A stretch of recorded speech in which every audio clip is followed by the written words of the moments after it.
So again, welcome. We thank you for coming today, and Rashawn's passing out our agenda and other materials for you to look at. Just a couple housekeeping items. We have a staff satisfaction questionnaire that we would like you to fill out when you're done here. It'll ask you questions about working with us and also how you enjoyed this meeting and speaker. If you like this, we can do it, again more often with education, etc. Also, we have. If anybody has not filled out the CPR vaccination survey yet, if you would please fill it out today so we can get that in our records. As you may know, the state of California passed a law that says if you work in preschools and elementary schools, you have to get vaccinated or have immunizations prior. And so we want to make sure we're getting these taken care of by the end of August if possible, or first part of September. And we also have a new vacation time approval form, so we'll pass that out to you as well. We ask you to please, one-on-one vacation, certainly okay. If you know like 2 or 3 months in advance, please document it on your staffing availability worksheet so we can start planning for it. That way, if we don't think we can find a sub, we can at least maybe just take that day off so we're not trying to find a sub and chasing, instructors to try and do that. But if you would have this form and just fill it out whenever you plan to go on vacation, at least 30 days in advance of the vacation, I appreciate it. Our life gets crazy sometimes when staff take vacations, like right in the middle of a session, and with 2 weeks' notice, it's something we're scrambling trying to make it all work. So that will help us out a great deal. So before you leave, don't forget about the satisfaction survey. And then also, to be honest, I haven't done a very good job of this over the years, but we are going to start doing performance evaluations for everyone at least once a year, and for new staff after the first 6 months. So I have an evaluation form here I'd like you to take a look at so you'll understand what you'll be evaluated on and what we kind of look for to help ensure that we're offering quality and service-oriented programs. Also, you're welcome to ask me questions as I move along here. So we'll get started here. Rashawn, would you mind passing these two out also? This, and this. And ask everybody to fill this out. Yeah. Thank you. Okay, so the first thing we want to talk about a little bit, maybe 4 or 5 minutes, is what are the elements of a great class? What makes a great class in Richmond? It's fun. Making fun for the kids, okay. What's that? Engaging for the kids, absolutely. Educational. Yeah, if they are learning something while having fun. Okay, perfect. Learning something while having fun, absolutely. Active participation for all the kids. Absolutely, active participation for all the kids. Now, for the movement kind of programs like Denny teaches, we want most of the kids moving most of the time. So whether it's dance, sports, yoga, gymnastics, that's why we do obstacle courses for gymnastics, for example. We want to keep most of the kids moving most of the time. If we do that, then they're having more fun, they don't mess around, and the program goes much better for everybody. Anything else? What makes a great class? The teacher has to be enthusiastic and really want to be there. Okay, great. Enthusiastic teacher. Who's enthusiastic in this room? Come on, let's see some enthusiasm here. Or you're all tired after pizza. Okay, so it's very important to keep the kids engaged, having fun. Number one priority for us is what? Safety. Safety of the kids. We never want a child injured because of something that we've done. Parents are entrusting us with their most precious gift in the world, which is their child. And so if they trust us, they enroll in our programs. If they don't trust us, they won't enroll in our programs. So we have lots of safety procedures that we've gone through to learn good staff paperwork. And we'll talk a little bit about that today. And we're also in this packet that we're passing out has reminders of those kinds of safety guidelines and procedures that we do every day when we're with the kids. Okay. Now, one of the most important aspects, or I should say one of the biggest challenges we have as instructors in enrichment and teachers in general is class management, which is why we invited Steve today. That if you have 1 or 2 children in a class, they're disruptive, creating problems for us, then of course it can ruin the whole class within a few minutes. And the ones that enroll others in their bad behavior, you can lose a class very quickly. So Steve was a wonderful resource that we had, and I was going to talk about this a little bit before he got here, but since I came afterwards, you had a chance to experience what he had to share, and if you think of anything else that we should be thinking about in that regard, please let me know. If you have questions that maybe were not answered by Steve, let me know, and we can get those answers for you. Okay. Any other thoughts about the elements of a great class? Okay. Well, I would say a safe environment, a nurturing environment, because I think one of the, Rika mentioned about sometimes the kids are afraid to participate, so you have to create an environment where some of the shy ones or the ones that don't have as much gung-ho interest in what you're doing feels comfortable and nurtured, and the expectations are moderate and appropriate. Okay, absolutely. And one other thing we need to talk about is positive reinforcement. Those high fives, sometimes those stickers mean a huge... Oh, Keep man. going. Oh. No, thank you. Okay, those high fives mean a lot to kids, and when they feel valued and reinforced positively on a regular basis, then they work harder for us, they pay attention better, and they have much more fun. So there's a very big difference between saying, "Good job, Johnny," or "Johnny, great job, high five." So we don't want you to do anything that's out of your own character, but the more often you give positive reinforcement to kids, obviously that makes a big difference for them as well. Also, I noticed that when I was doing the tennis, sometimes you see an improvement in the child speaking to their parents. So Okay, parents really love hearing that. okay, And there's things that they can practice at home, because with the little ones was eye-hand coordination. So I would tell them when they get home on the weekend, just have their child practice that. And then they like hearing that. They can give their kids something to do. yeah, that's great, because then the parents also feel more connected, and they might re-enroll them again. Exactly. That's really good. Exactly. You know, one of our schools is asked to do kind of like a report card type of thing, like a newer Montessori. They wanted us to do like a evaluation of the kids, and we have not gotten to that point, but it's something I'm thinking about for this next year, because then we can get some feedback from the parents about how their children are doing. Once in a while, a parent calls me and says, "How's my child doing?" and we get the coach in touch with them. But if we did that on a more consistent basis, it might create more consistent enrollment and a more happier parent. So that's something we can think about as well. Who knows what our company's mission is? Enrich the lives of the children. That's part of it.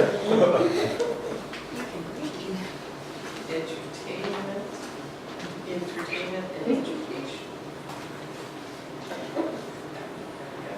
Well, I think providing health-related, skill-related, educationally related environment for the kids to succeed, and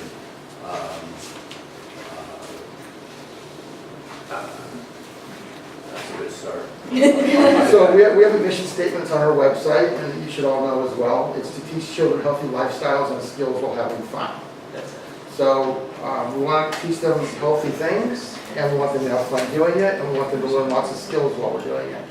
And our business is unlike some others. Some other companies, their goal is to find the greatest athlete, the best dancer, the most incredible cheerleader.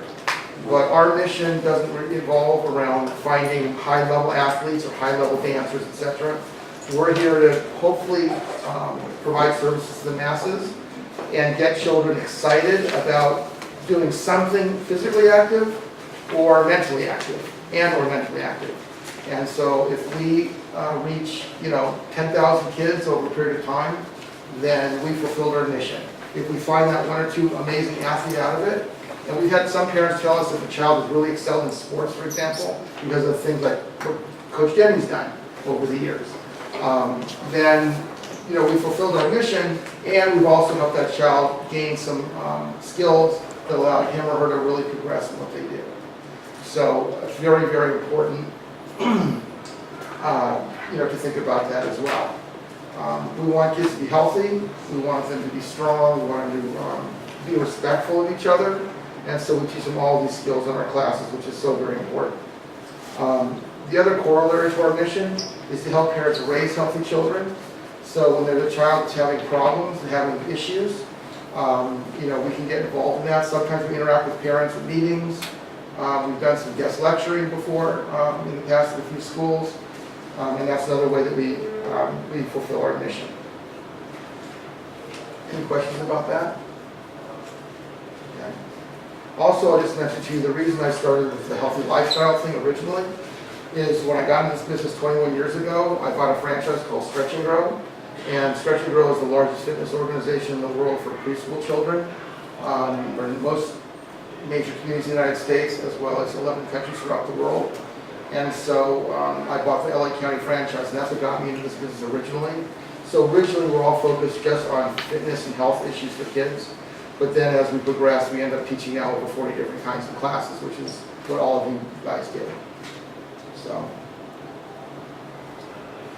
okay, what's our vision? Anybody have any idea what my vision is for this company? To grow it? What's that? To grow it? To grow it, that's part of the vision, yeah.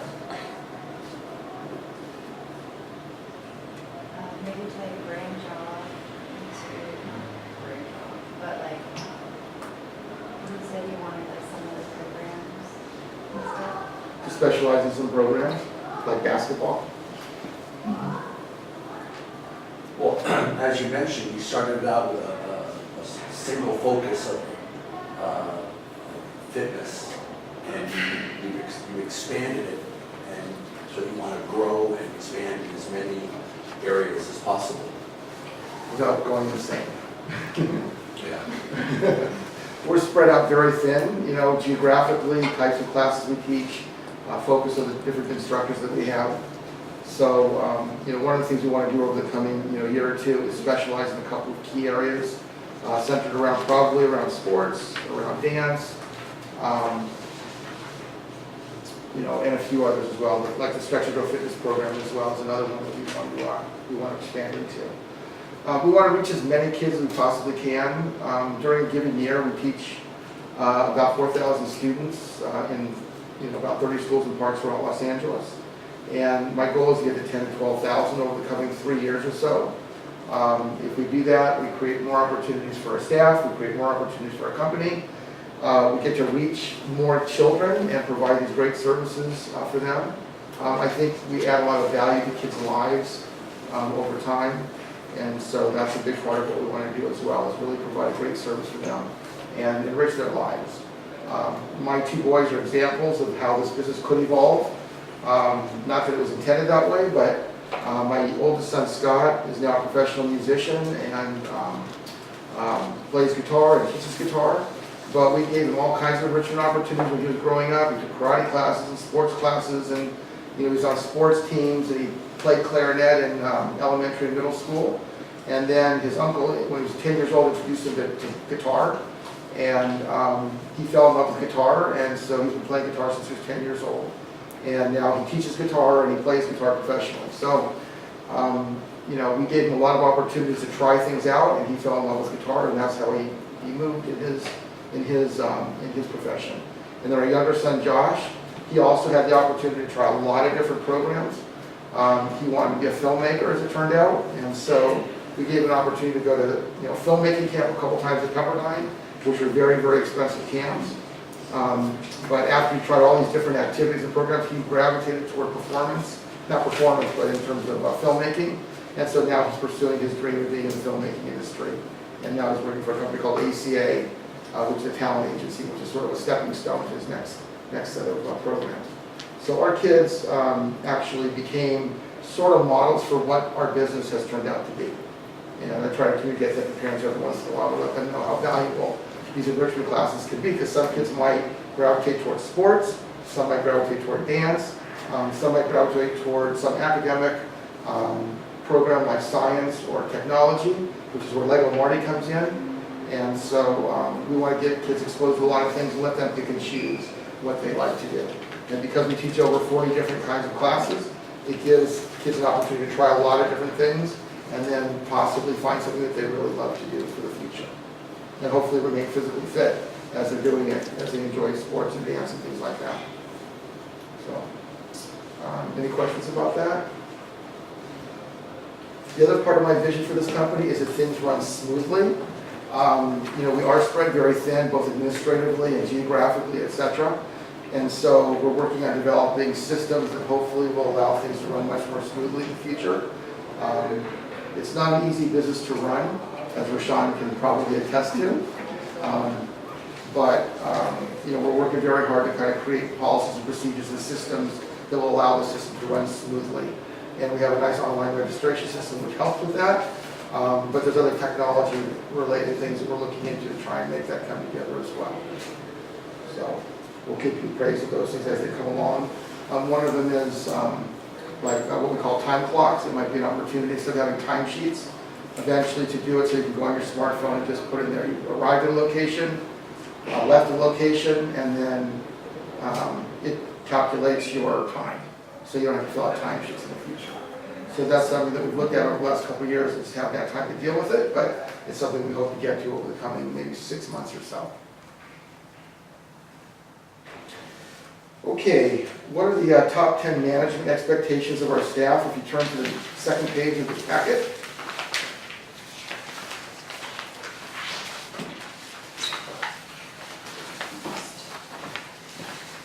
No problem.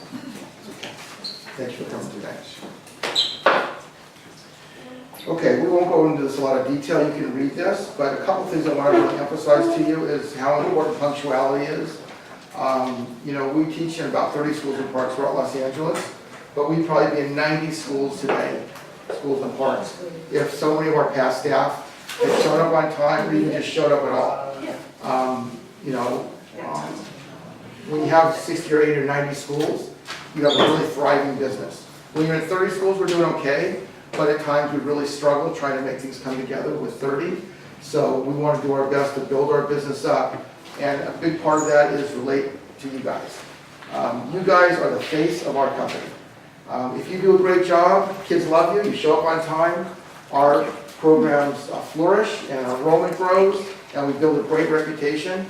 But on the other side, when you show up late, if you show up late, it's really problematic.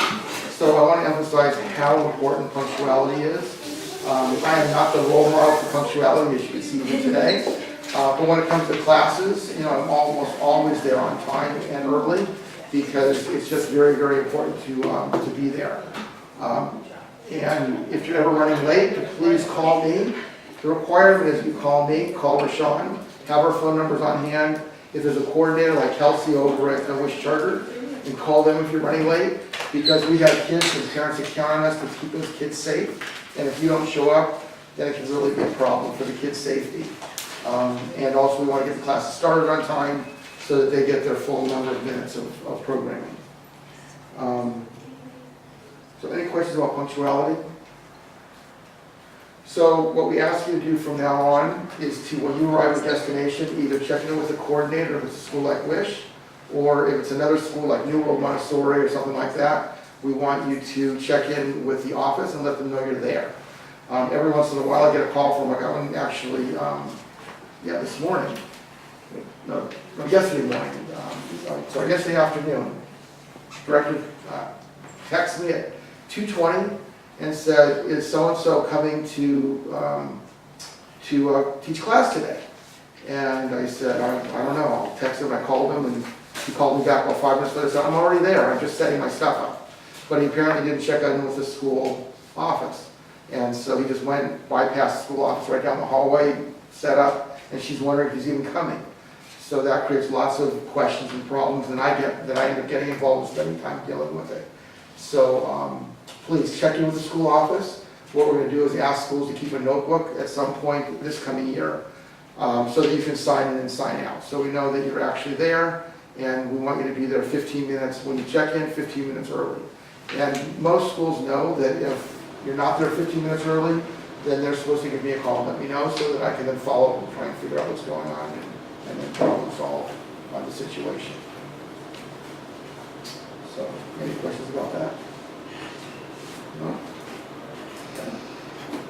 Okay. We ask to get back to us within 24 hours. If there's an opportunity for us to provide more classes for you to teach at, sometimes schools give us that opportunity but if we wait a week or two to get back to them, they find somebody else. And we've lost many schools over the years because our staff just didn't get back to us. So even though you do give us your staff availability worksheet before we make a commitment, we always want to make sure that the kid, that the instructors are going to definitely be available to teach those programs, if it's not already in your schedule.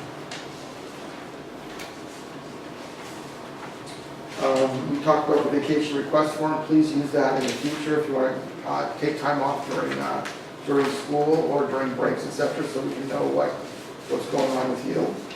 And please fill in timesheets, send timesheets on a timely basis. I can't tell you how many people I chase to get their timesheets, and it's just a big time waster for me. So please, we have a set schedule. There's a copy of the schedule in here, the payroll processing schedule. We set up a very easy pattern.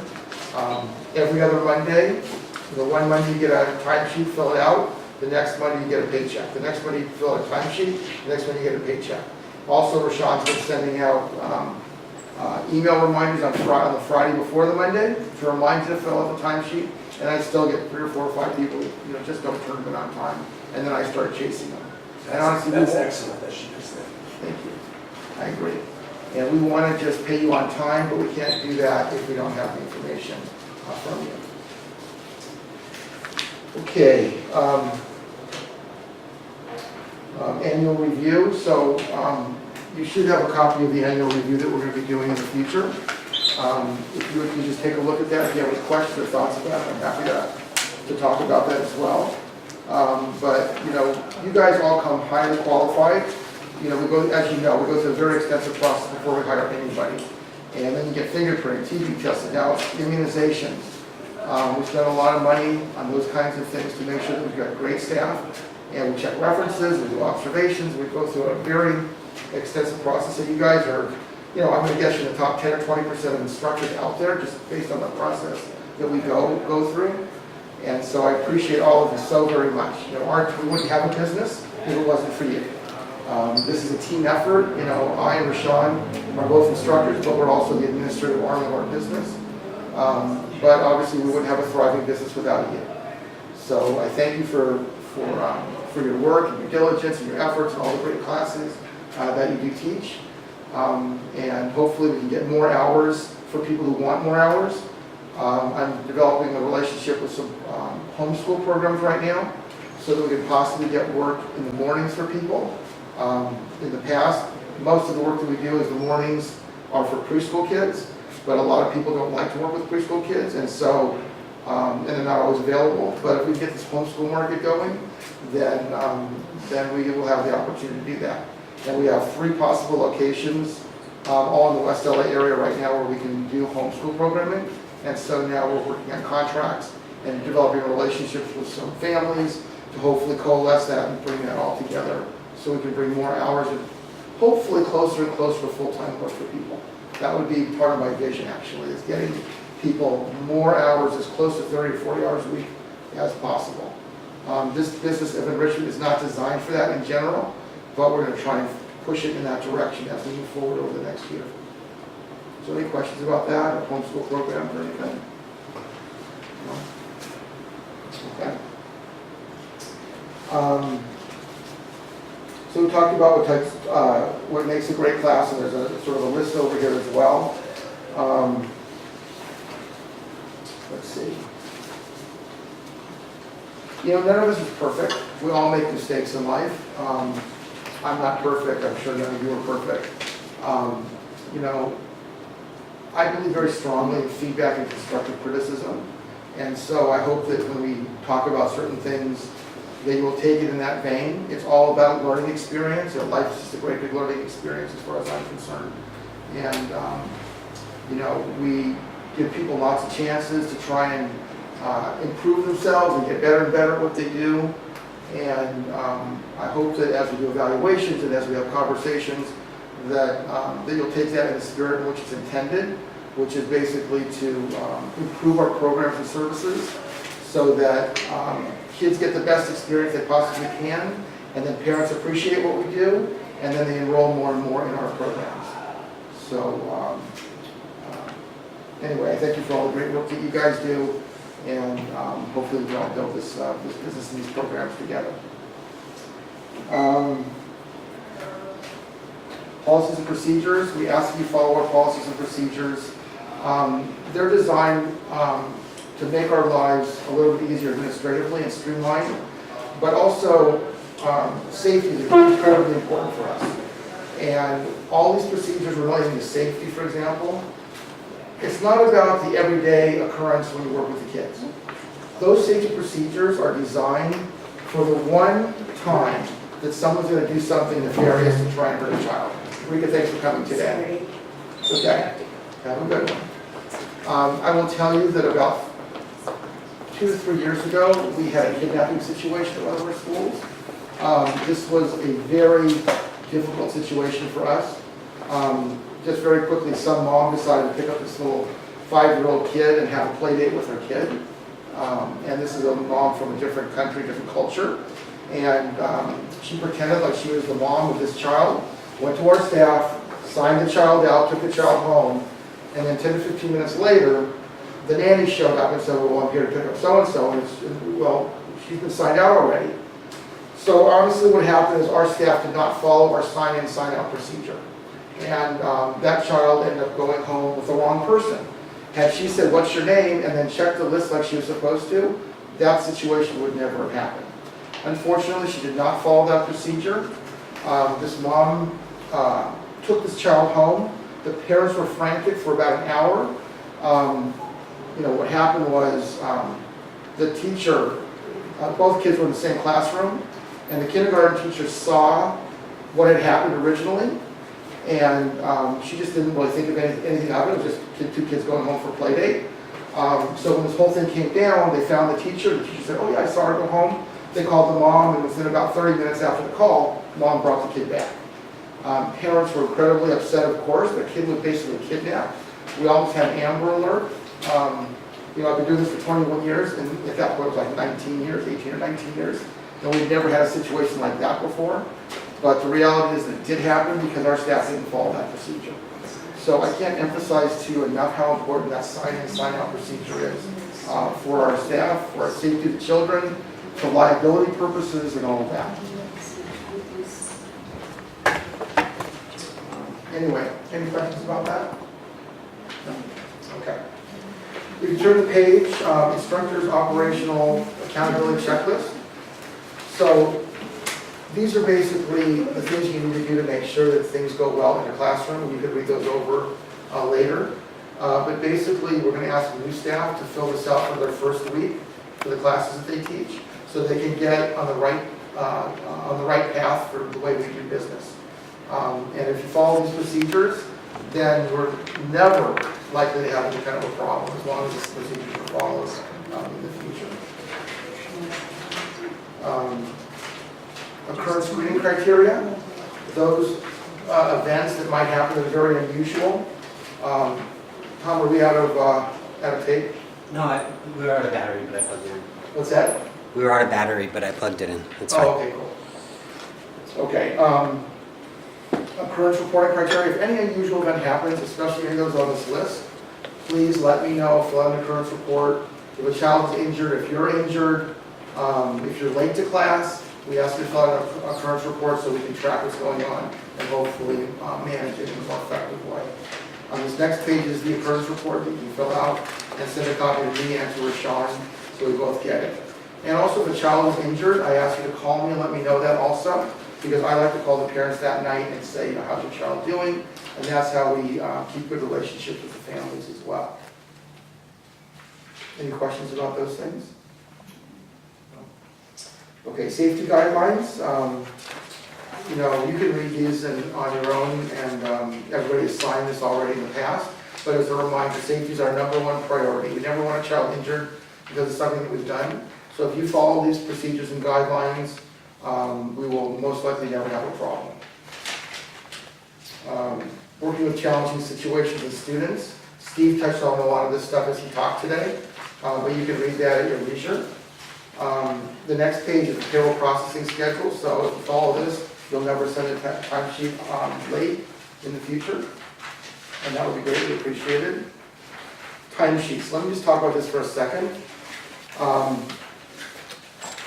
a lot of people, what they do is they wait till the end of the pay period, and then they go through their phone to try and find, what days they work and times they work and all that kind of stuff. And it creates errors, and it takes a lot of time to do it that way. So if you read our policy and procedure, which you all should have gotten when you came on board with us, please bring a copy of the timesheet with you. Every time you teach a class, fill it out. Just say, August 24th, taught at so-and-so, this is what I taught, these are the hours, time beginning, time ending. And then at the end of the pay period, all you gotta do is add up the numbers, and you got an accurate accounting of your timesheet, and we don't have any issues or problems. If you wait till the end of the pay period, what I find is mistakes periodically get made, and people sometimes overstate their numbers, and sometimes they even understate their numbers because they forgot to add a class that they maybe substituted for that's not on their usual schedule. So if you fill out that timesheet every time you teach each day, then it'll make your life a lot easier, and the documentation will be much more accurate. Also, very important to put the dates on this left corner, on this left column, I mean. Sometimes we need to do reports for the state, and if I don't have those dates, it makes my life challenging. I have to go to calendars and try to figure out what was a Monday or a Tuesday or Wednesday. So if you please, always put the dates down the side. That would be very, very important for me. Any questions about that? Okay.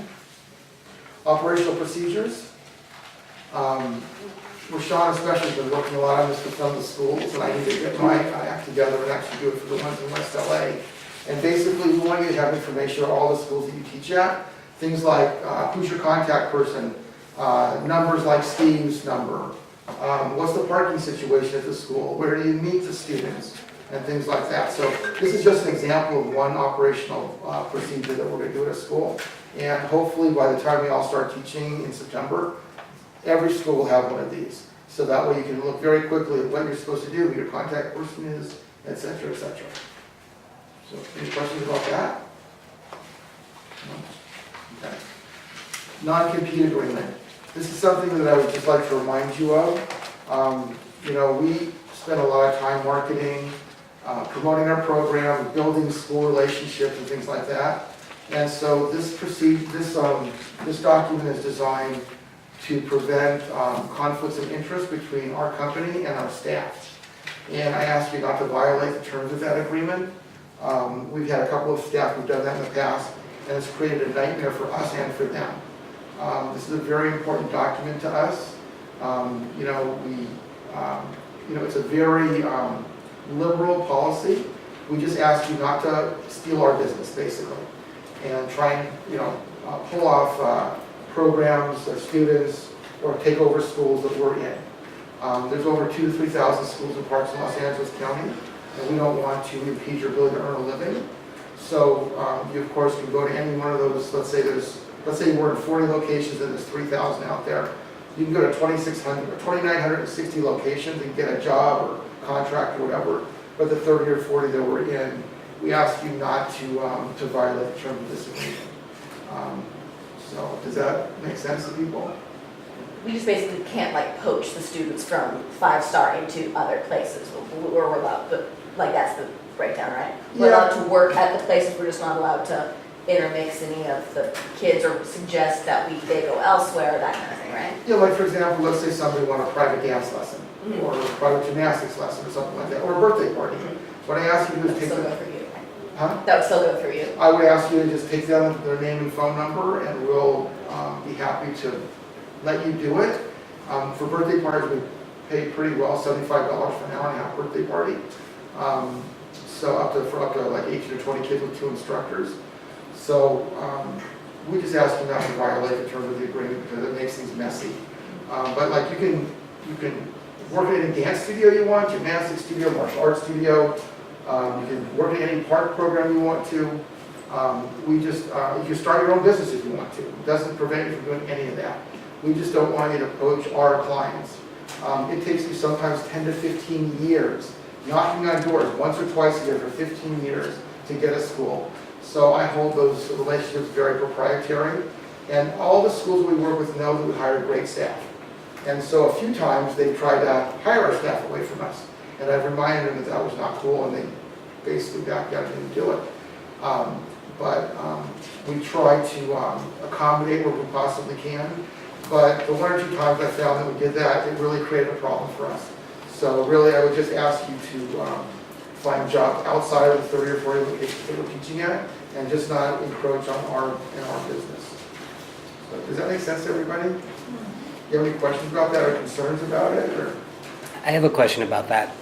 So let's say over the summer, you wanted to work at a summer camp, and like a small percentage of the camp's clientele overlaps, but we're not in a situation where you can give us work over the summer. Is that still okay? So let's say we're running a filmmaking camp at Gotweiler, Okay, and you want to go work at a camp in Burbank. okay, And we're not affiliated with that camp in Burbank, and we're not teaching at that camp or school in Burbank. But kids go there that you've taught before, that's no problem. okay, Yeah, that's not a problem. We just don't want you to go to the parents and say, oh, here's my card, would you like to do a birthday party with me? Or would you like me to do private lessons for you and things like that? okay. Okay. Any other questions about that? Sorry. What's that? Nothing, I just threw a water bottle at Rashawn. Oh, And stand. okay, so new plans for staff. Over the next 3 to 6 months, we want to get everybody CPR and first aid certified. This whole immunization thing the state of California is forcing us to do now is turning out to be a problem in some cases. We're trying to figure out ways to work around it, but it's not very easy. Especially for preschools. Preschools have told me, if you don't have your staff immunized and can't document it, then you will not be able to work at our school. So I have to make sure that we get people who work in preschools. Elementary schools, so far I've only had one school tell me that, so it's not as strict so far, but I'm gonna guess over the next 6 months, 2 years, it's gonna come down pretty heavy and everybody's gonna have to get immunized. I did mine when I had my physical back in June, so I can get that out of the way. So we wanna work with you guys to get that done as well. If you have health insurance, it's most likely covered under Obamacare. If you don't have health insurance, then we'll work on an arrangement to help pay for the situation. For certain things, we'd like to be certified if at all possible. People like James, have a black belt in martial arts, so he's got that credential. If we teach gymnastics, we want to get everybody, for example, at least safety certified by the U.S. Gymnastics Association. Then we can go out and promote. All of our staff are certified. All of our staff are immunized. All of our staff are fingerprinted. All of our staff have this certification. By doing that, we add credibility to what we do, and it'll make our ability to sell our programs to the schools much easier, I believe. So that's something that we're going to be working on as well. And then continuing education. Did you guys like Steve's program today? Yeah. Would you like to see more of that? Yeah? Yeah. Yeah? Okay. Well, if you have topics you'd like us to find guest speakers for, let me know. It's in the survey. You can mark those down and let us know. But Steve is just an amazing person and so knowledgeable. If we can find people that can do these programs, then it works out really well. Cross-training opportunities. We want to try and get people cross-trained as much as possible for our company's benefit and also for your benefit. For those of you who would like to learn to teach other things, over the coming year, we're going to provide those opportunities so that you can then hopefully grow the hours working with us and also build your skill set as part of the process. Talk about timesheet, talk about punctuality, compete annual evaluations. We have that. Plans for staff binders. So by September, we hope to have a staff binder with these documents in it, as well as your specific school operational procedures and other information that will help you out in the future. We have some standard bonus opportunities. I just want to reiterate what we mentioned to you one more time to help you build our enrollment up and to motivate you to want to build our enrollment up for at least parent-aid schools. If we get 9 to 11 students in a class, you become eligible for a $25 bonus at the end of the session. If you get 12 to 15 kids, there's a $45 bonus, and if you get 16 or more kids, there's a $65 bonus at the end of the session. So if you're teaching 10 classes with us, you could be eligible up to $650 for bonuses at the end of the quarter, and this is every session. So, you become eligible for it when the enrollment gets there, and you get paid that if number one, you're still on our staff at the time the bonuses are paid. Number two, If you actually teach the classes, like if you bail, on 2 or 3 or 4 after classes, then you don't get the bonus. And you have to turn in your sign-in, sign-out sheets in order for us to document that you're following our procedures. And if you just do those things, then the bonuses will be yours at the end of, within 1 or 2 pay periods following the end of the session. Any questions about that? Also, we're looking for staff right now. Sports instructors, dance instructors, acting improv instructors. We're actually very short staffed starting in mid to late September. So if you have any friends or colleagues that are interested in work, please send them our way. Give them my email address, phone number, etc. We pay a $50 bonus for referring your friends and colleagues to us. And if we hire them, they stick with us for 3 months, then you get a $50 bonus for that referral. Also, if you refer us to a school or park or someplace that gives us our foot in the door, and we're not already there, then there's a $100 bonus in it for you for helping us get our foot in the door for those programs. Any questions about that? Okay. Okay, any questions about anything else at this point? 'Cause I'm pretty much done. No? Pretty thorough. Okay. Well, if you would just take 5 minutes and fill out that satisfaction survey. If you don't have time to do it now, you can take it home and maybe just scan and email it to me tomorrow. That would be cool as well. What's that? Oh, yeah, just, yeah, that's great. Thank you.